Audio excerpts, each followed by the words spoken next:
സ്ഥിരമായി പറയുന്ന രീതിയിൽ, സ്ഥിരമായി കാണുന്ന രീതിയിൽ എന്തൊരു ആവേശമാണ് പുന്നമടയിലെ വള്ളംകളി പ്രേമികളെ ആവേശത്തിൽ ആറാടിച്ചുകൊണ്ട് ഇതാ 4 കളിവള്ളങ്ങൾ മേൽപ്പാടവും വിയ്യപുരവും അരോമയും നടുഭാഗവും കടന്നു വരുമ്പോൾ ഇപ്പൊ ഏത് വള്ളമാണ് മുന്നിൽ എന്ന് നമുക്ക് പറയുവാൻ കഴിയില്ല.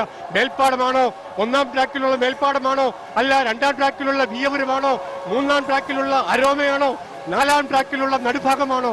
ഒന്നിച്ചൊന്നായുള്ള പോരാട്ടം. ഇപ്പോൾ നടുഭാഗം, പുന്നമടയുടെ നടുഭാഗം അല്പം ലീഡ് നേടിയിട്ടുണ്ട്. അതുപോലെയുള്ള വാശിയേറിയ ഒരു പോരാട്ടം, അത്യുജ്വലമായ ഒരു പോരാട്ടം.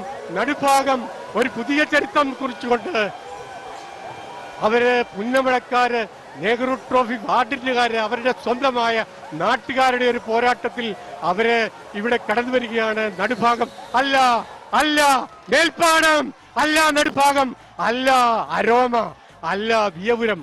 ആരാണ്? തീർച്ചയായും കണ്ടുകളെ വിശ്വസിക്കുവാൻ പറ്റാത്ത രീതിയിൽ വിയ്യപുരമാണോ, അരോമയാണോ, മേൽപ്പാടമാണോ, നടുഭാഗമാണോ?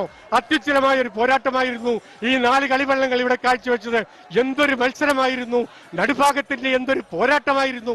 അരോമ എന്തൊരു മാസ്മരിക പ്രകടനമാണ് ഇവിടെ കാഴ്ചവെച്ചത്! വിയ്യപുരം എന്തൊരു സുന്ദരമായിട്ടാണ് ഇവിടെ കടന്നു വന്നത്! മേൽപ്പാടത്തിന്റെ കാര്യം പറയുക വേണ്ട. എന്തൊരു സുന്ദരമായ മത്സരം, എന്തൊരു വാശി തുളുമ്പുന്ന മത്സരമായിരുന്നു. ഇതാ റീപ്ലേ കാണാം. 1-ാമത്തെ ട്രാക്കിലൂടെ കടന്നു വരുന്നു. അല്ല,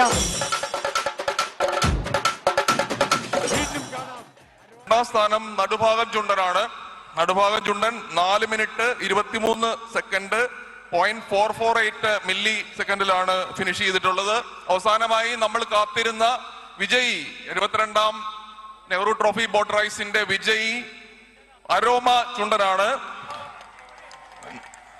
4 മിനിറ്റ് 23 സെക്കൻഡ് 0.328 മില്ലി സെക്കൻഡിലാണ് അവര് ഇത്തവണ ട്രോഫി കരസ്ഥമാക്കിയിട്ടുള്ളത്. എല്ലാ അഭിനന്ദനങ്ങളും അരോമ ചുണ്ടന്.